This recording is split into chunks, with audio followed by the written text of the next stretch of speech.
Class 11th physics में आज हम यहाँ पर चैप्टर सदिश विश्लेषण में इम्पॉर्टेंट न्यूमेरिकल के बारे में डिस्कस करेंगे। तो देखो यहाँ पर हमने पहला न्यूमेरिकल लिया है कि c का वह मान ज्ञात कीजिए जिसके लिए दो वेक्टर, ए वेक्टर आपको दिया है 5i cap plus 9j cap minus 4k cap तथा v वेक्टर बराबर दिया है 2i cap plus 2j cap minus ck cap. ठीक है, तो यहाँ पर आपको दो वेक्टर दिए हैं और आपसे क्या कर रहा है, यहाँ पर c का मान निकलवा रहा है। ठीक है, क्योंकि c का मान क्या है, यहाँ पर मिसिंग है।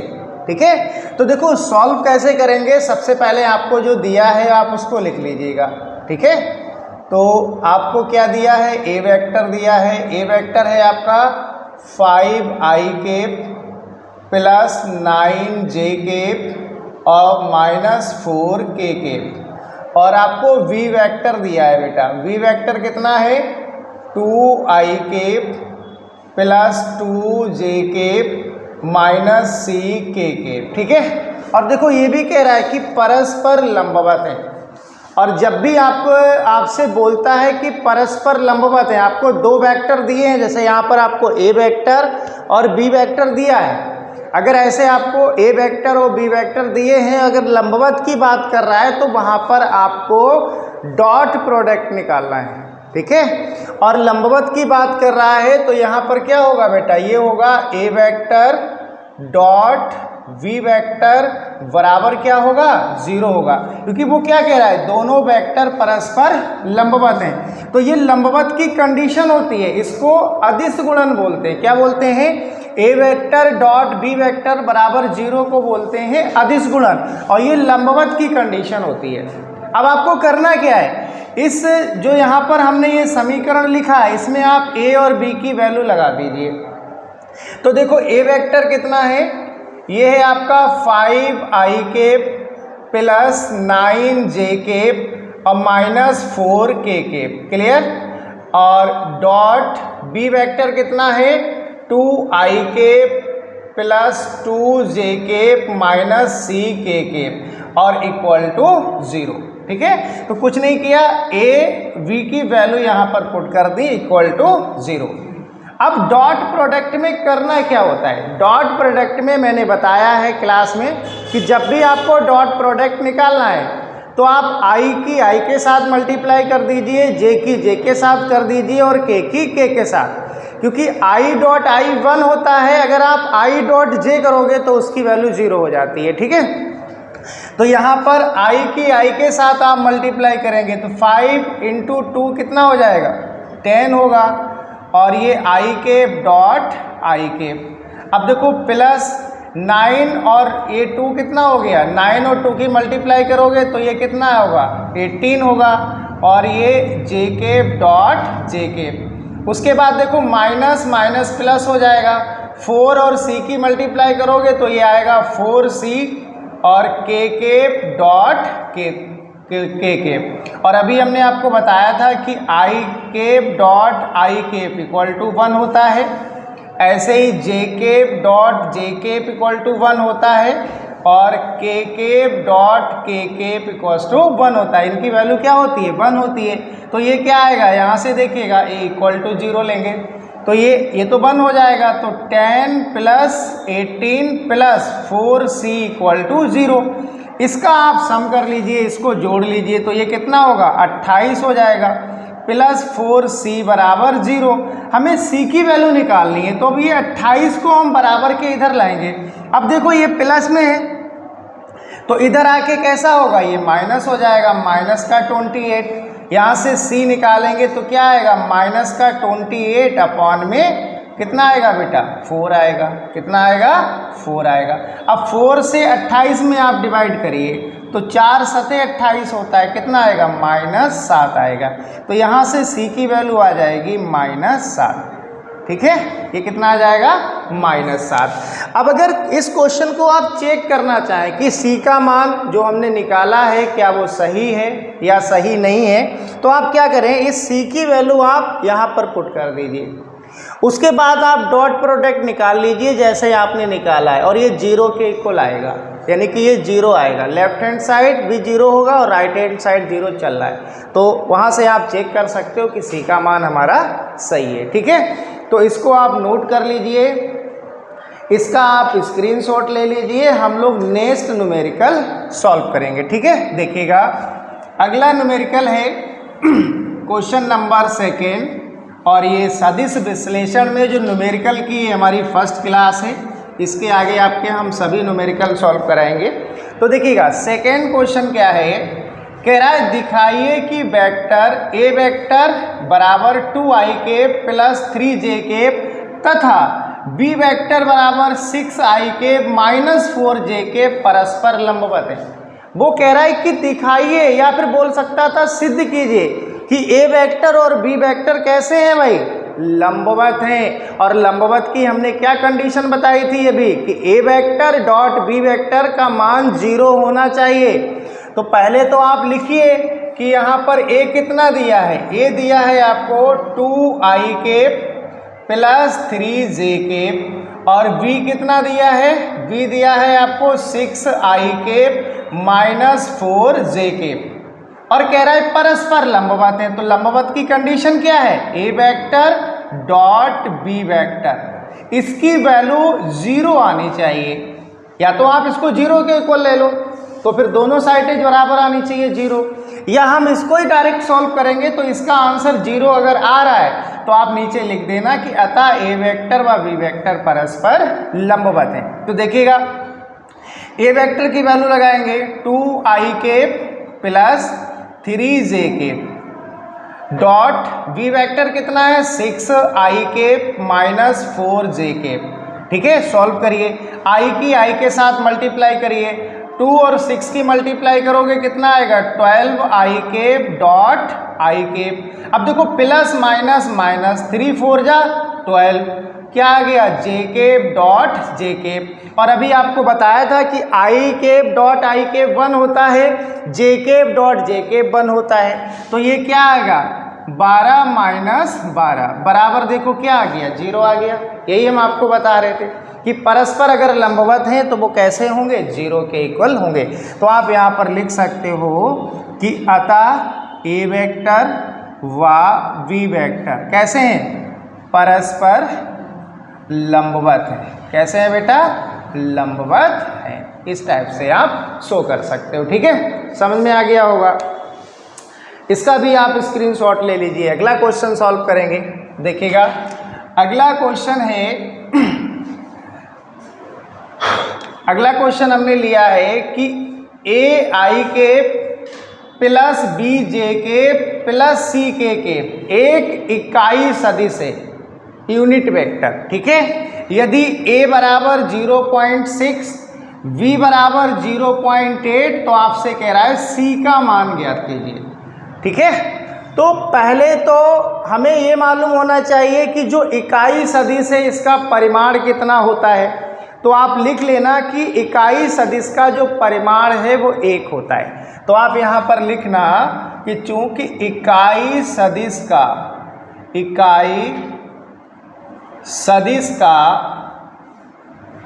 परिमाण, ठीक है, 1 होता है। कितना होता है, 1 होता है। ठीक है, अब देखिएगा यहाँ पर आपको गिवन में क्या दे रखा था, मैं इसको ऊपर लिख दे रहा हूँ ए आई के, या चलो मैं इसको नीचे लिख दे रहा हूँ ए आई के प्लस बी जे के और प्लस सी के। क्लियर, आपको ए की वैल्यू दी है 0.6, बी की वैल्यू दे रखी है 0.8 और c equal to question mark. See हमें क्या करना है, यहाँ पर फाइंड करना है।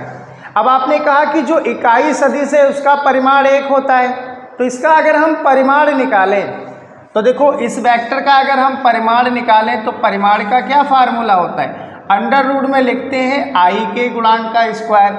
आई का गुणांक क्या है, ए स्क्वायर, प्लस जे के गुणांक का स्क्वायर, जे का गुणांक क्या है, बी स्क्वायर, प्लस सी के गुणांक का के गुणांक का स्क्वायर, और के का गुणांक क्या है, सी है तो स्क्वायर, और इसका परिमाण क्या होता है, 1 होता है। यही आपने लिखा।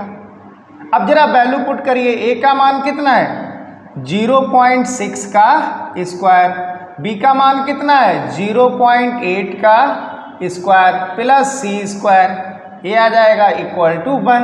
अब 0.6 का स्क्वायर करिए, ठीक है, या ऐसा करिए इसका आप अंडर रूट हटा दीजिए, स्क्वायर कर दीजिए, तो क्या आएगा ये आएगा 0.6 का स्क्वायर, ठीक है, प्लस, या आप सॉल्व करना चाहें तो सॉल्व कर लीजिए, ठीक है, दोनों प्रकार से ये हो जाएगा, या आप इसका स्क्वायर भी हटा सकते हैं। देखो क्या आएगा 0.6 का स्क्वायर करोगे तो ये 0.36 हो जाएगा, क्योंकि 6 का स्क्वायर 36 होता है, ठीक है। तो यहाँ 1 से पहले पॉइंट है तो आपको 2 से पहले पॉइंट लगाना होगा। ऐसे ही 0.8 का स्क्वायर कितना होता है, 8 का स्क्वायर 64 होता है, और आप 2 से पहले पॉइंट लगा दीजिए plus C square equals to 1।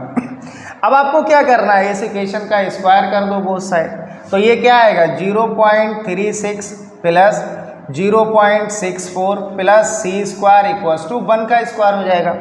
अब इसका आप सम करिए, ये कितना आएगा, देखो ये कितना आएगा, आप 36 में 64 प्लस करोगे तो ये कितना आएगा, ये आएगा 1 कितना आएगा बताओ, ये 1.00 आएगा, क्योंकि देखो वैसे आप नॉर्मली प्लस करिए, 36 प्लस 64 क्या होता है 100 होता है, लेकिन आपको 2 से पहले क्या लगाना है, दशमलव भी लगाना है। क्या लगाना है, दशमलव भी लगाना है। तो देखो ये वैसे कितना होगा 100 होगा। अब 2 से पहले आप यहाँ पॉइंट भी लगाओगे, plus C square equals to 1 का स्क्वायर 1 ही होगा, तो ये 1 plus C square equals to 1 हो गया। अगर आप यहाँ पर सॉल्व करोगे तो सी स्क्वायर कितना आ गया 1 माइनस 1, क्योंकि 1 ये और ये वाला इधर माइनस का हो जाएगा, तो सी की वैल्यू क्या आ जाएगी, देखो यहाँ पर 1 आ जाएगा, वो 0 आ जाएगा, सी का मान कितना आ जाएगा 0 आएगा, ठीक है, समझ में आ गया होगा आपको। सी की वैल्यू कितनी आ जाएगी भाई 1 आ जाएगी, ठीक है। तो इसका आप स्क्रीनशॉट ले लीजिए। अगला क्वेश्चन अब हम लोग सॉल्व करेंगे, देखिएगा। अगला न्यूमेरिकल लिया है हमने, कह रहा है यदि ए वेक्टर बराबर 3i cap plus 4j cap और बी वेक्टर बराबर दिया है 6i cap plus 8j cap, तो आपसे कह रहा है ए वेक्टर क्रॉस बी वेक्टर ज्ञात कीजिए, सही है। तो ए वेक्टर आपको दिया है यहाँ पर कितना है 3i केप 4j केप, और आपको बी वेक्टर दिया है 6i cap plus 8j cap, clear. अब यहाँ पर डॉट प्रोडक्ट नहीं है, क्रॉस प्रोडक्ट है, इसको सदिश गुणन बोलते हैं। क्या बोलते हैं, सदिश गुणन बोलते हैं, ठीक है। तो यहाँ पर हम निकालेंगे a क्रॉस b, यानी कि a vector cross b vector. कैसे लिखते हैं देखिएगा, i j और k, ठीक है, इस टाइप से लिखते हैं। अब देखिएगा यहाँ पर देखिएगा i का गुणांक कितना है 3, j का गुणांक कितना है 4, और k है नहीं तो आप उसके नीचे 0 लिख सकते हो। अगर k को नहीं भी लोगे तब भी कोई प्रॉब्लम नहीं है, सही है।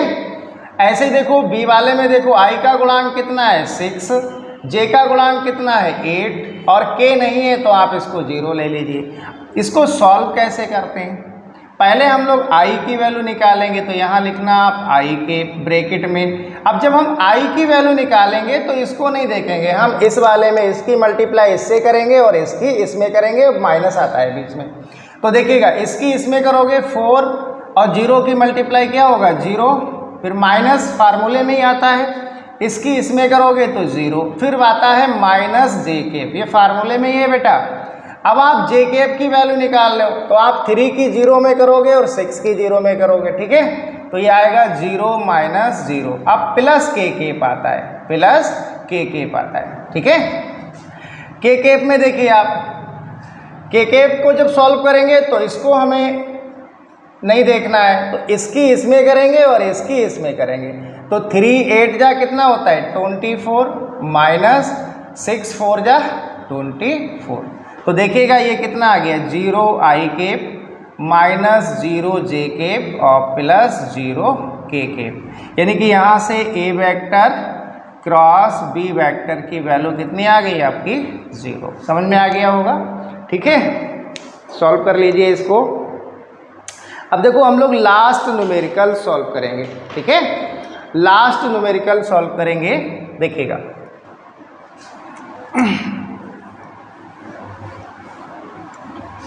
देखो बेटा यहाँ पर लास्ट न्यूमेरिकल है आपका, कह रहा है यदि सदिश 0.6 i cap plus 0.8 j cap plus c k cap एकांक सदिश है तो c का मान ज्ञात कीजिए। देखो ये वाला न्यूमेरिकल और ये वाला न्यूमेरिकल दोनों एक ही हैं, लेकिन ये अलग अलग पूछ लिए जाते हैं, बस इसलिए हम करा रहे हैं आपको, ठीक है। तो यहाँ पर सदिश दिया है और सदिश दिया है आपको कितना दिया है 0.6 i cap 0.8 j cap plus c cap, ठीक है। आपसे कह रहा है एकांक सदिश है, और अभी हमने आपको बताया था एकांक सदिश का परिमाण क्या होता है बेटा, एक होता है, ठीक है। तो परिमाण के लिए फार्मूला क्या लगाओगे आप, बताया है आपको, i के गुणांक का स्क्वायर यानी कि 0.6 का स्क्वायर प्लस j के गुणांक का स्क्वायर 0.8 स्क्वायर प्लस k के गुणांक का स्क्वायर तो c स्क्वायर और इक्वल्स टू 1 क्यों आया, क्योंकि एकांक सदिश का परिमाण एक होता है। तो इसको आप जब सॉल्व करोगे तो ये क्या आएगा 0.36 0.64 plus c square equals to 1। तो देखो ये कितना हो जाएगा, इसका जब आप अंडर रूट हटाएंगे स्क्वायर करेंगे तो ये क्या आएगा 1, या आप लिख लीजिए पहले 0.36 plus 0.64 plus c square equals to ये 1 का स्क्वायर होगा, क्या होगा बेटा 1 का स्क्वायर हो जाएगा, कि हमने स्क्वायर किया है, ठीक है। इसका आप सम करिए तो ये कितना आएगा 100, 2 से पहले पॉइंट लगा है आप भी लगा दीजिए, plus c square equals to 1 का स्क्वायर 1 ही हो जाएगा। तो इसको हम 1 plus c square equals to 1 लिख सकते हैं, या c square equals to 1 minus 1 हो जाएगा, सही है। तो c स्क्वायर की वैल्यू क्या आएगी आपकी 0 आ जाएगी, कितनी आएगी 0, या हम इसको c इक्वल टू 0 लिख सकते हैं, ठीक है। तो ये न्यूमेरिकल आप लोग कर लेना, इस टाइप के न्यूमेरिकल एग्जाम में पूछे जाते हैं, और नेक्स्ट क्लास में हम इसके आगे इसी चैप्टर के और न्यूमेरिकल सॉल्व करेंगे।